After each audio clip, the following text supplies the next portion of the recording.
Hello, this is Adana here, and this video is going to be about my book haul. I never did one, and I did get all my books in, so I wanted to show them to you really quick. I don't really have them in order here, so give me 1 second. Probably should have done that before. Didn't really think about it. Alright.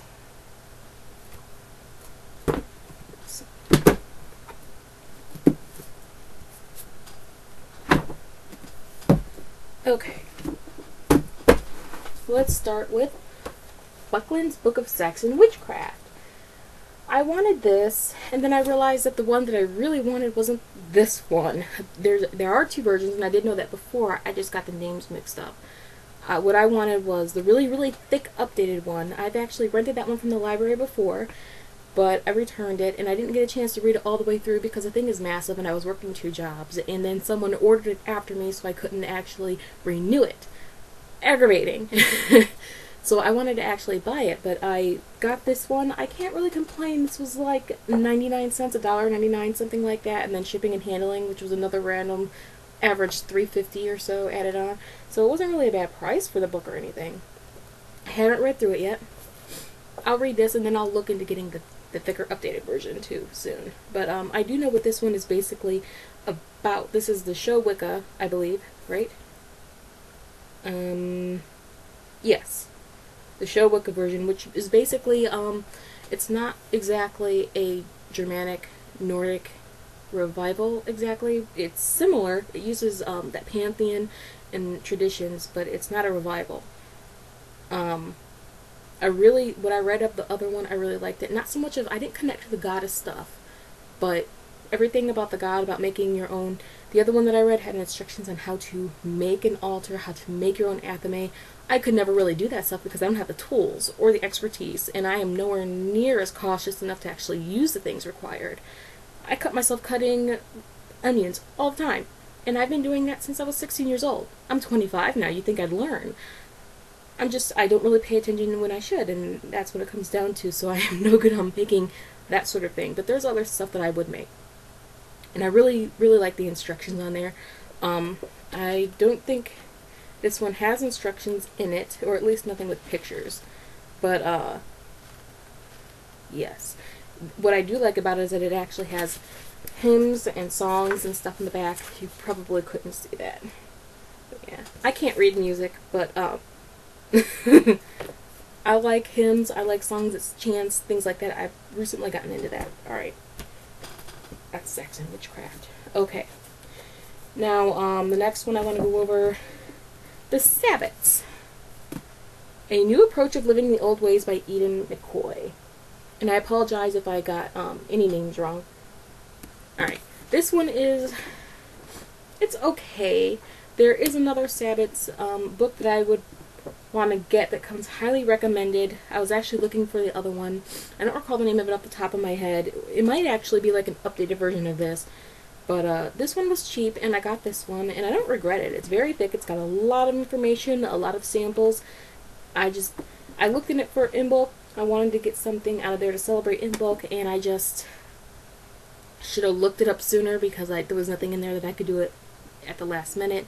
There was too many things I would have to get and assemble before the Sabbat, and I couldn't do any of it, and I couldn't substitute anything to do any of it either. Not really.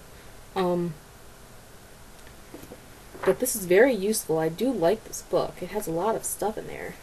So what I plan to do is after each Sabbat, instead of like the week of, technically like 2 days before, like I did with Imbolc, I'm just going to start reading the Sabbat coming up. Like now it's after Imbolc, so I would do Ostar, I think. I believe it's up next is Ostar, so I would read that chapter in this book. And I'll read one chapter for every Sabbat as it goes along, or I might skip ahead if I decide to update my my Book of Shadows sooner. So I've been reading that chapter by chapter every month. Next, The Grandmother of Time. I really wanted Grandmother Moon with this, but they didn't have any used versions of Grandmother Moon, so I'll have to buy that like a full copy, and the full version was a little bit more than I wanted to spend at the time. I do plan on getting it. This book, however, is really interesting. It gives you a little bit of information about holidays, festivals, holy days, and it covers a variety of gods and goddesses and festivals of a variety of different pagan and ancient and old religions. And there's also, you know, you can also use the back to look up for specific goddesses. And I think there's one, let me see if this is the one that has it. Yes, this is the one that goes over every month. And it gives, like this one, it features a goddess every month. It gives a couple paragraphs from her point of view, and then it also gives you that month's aspects in a little box afterwards. So I really like that because it'll give you stuff like the full moon. Then it's just like the full moon's traditional name, like, you know, ice moon and quickening moon and red moon, blood moon, things like that. And it'll also list a couple universal events, community events, like a general message if there is one, activities and powers that are related to that month, appropriate spells that are good for that month, colors, trees, flowers. The only thing, the tree parts, I did look through it. I didn't read all of it, but I did look through all the information for all the goddesses and all of the months, and I wrote that down. Alder appears almost every month, and there's only like 3 trees that really appear. And every month is devoted to one of those 3 trees, and that's a little aggravating. I kind of wish that there would have been more variety. I don't know if there just weren't more trees associated with that month, or if it was too difficult to split it up because of the, you know, like the Celtic zodiac where they have willow and ash and oak and everything and vine or whatever for like one for every of the lunar months or something. I don't know if that wasn't taking into account or what, but that kind of that irked me a little bit. Not really irked, but just disappointed or aggravated me, I guess. And I really like Artemis. And the one in this shows her as being a lesbian with Calliope, which I don't really have a problem with lesbians. I never really looked at Artemis that way. And I suppose you could view her that way, but it kind of like, you know how some people get feministic and they're like, oh, so if I don't want to date this one guy and all of a sudden I'm a lesbian, well, I kind of feel like, oh, so all of a sudden she doesn't want to be associated with men, so now she's a lesbian. That's how it's considered. I guess it's just my own personal interpretation. To me, she's more like a strong-willed woman who doesn't need a man to define her, and that's what she's about, not so much as a woman who likes other women. So, that's my view on that.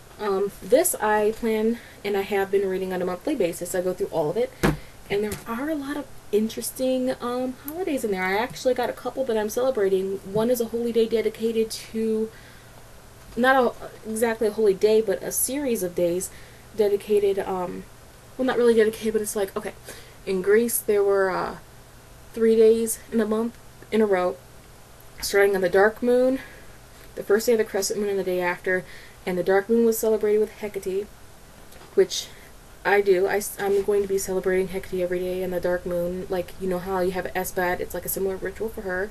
And then the first day of the crescent moon, which was sacred to Artemis, she was honored on that day. And then the third day you honored all your gods. And those 3 days were each about cleansing the home, purification, and really getting yourself right and good with the gods, so that nothing bad came your way. No spirits would come your way and everything. And I really like that. I think I'm going to be incorporating something similar to that. Maybe not exactly, but I do like honor having a day specifically to honor your ancestors, specifically to honor this god or this goddess or this aspect of this god or goddess. So that's nice. I like that. And there's a lot of other stuff in there too, so that's good. And then there's these 3 books. Green Witchcraft 2 and Green Witchcraft 1, 2, and 3. I actually already read this one through. Very good book. I'm going to have a book review on this. It's a separate one. And then there's Green Witchcraft 2 and then Green Witchcraft 3. Now, the reason I got this was because it dealt with folk magic, fairy lore, and herbcraft, which is actually the name of the first one. And that's why I wanted to do it. I wanted to learn a little bit more about folk magic and fairy lore and general green stuff about witchcraft, just being very in touch with nature and using natural stuff like that. And then the second one was Balancing Light and Shadow, which I was really interested in it because I'm doing a lot of shadow work, and the manual was just the third one of the set, so I figured, hey, I got the other two, I might as well get this one too. So,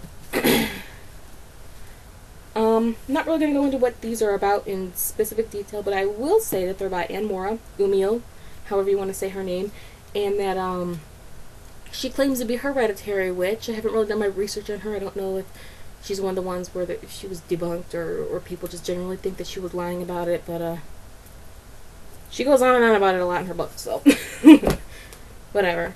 And the last one, The Temple of Shamanic Witchcraft by Christopher Penczak. Now, I actually have the ebook of in The Temple of Inner Witchcraft. I actually rented the first one and then the Outer Temple, and I couldn't finish those in time because they are very thick books.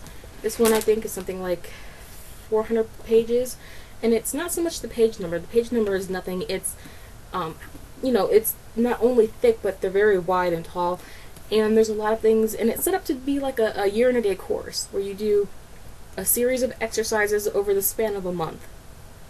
I've decided, because of shadow work and journeying and everything like that, that I would start on the day of the dark moon and then go on over, or new moon. I call it the dark moon, just my own personal thing, but and then you go all the way through. And what I really like about this series is there's one book for every element.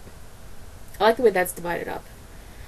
But what I didn't realize was this was the third in the series, and I should have probably done the first two beforehand. However, it does reference stuff in there, but anything important and necessary he actually relists for convenience's sake.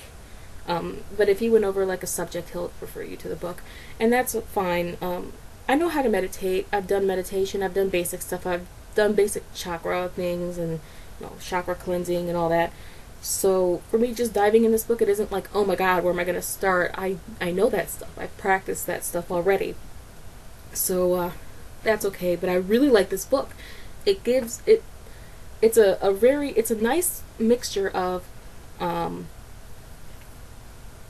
shamanic and witchcraft all in one, and I really like that. So, you know, if you I just really like it. I'm actually going to do a separate video on this one, just because I'm a really good ways in. I've already started the lessons in here, and I wanted to follow it along and do videos on that. So those are my books. As I finish them, there will be book reviews,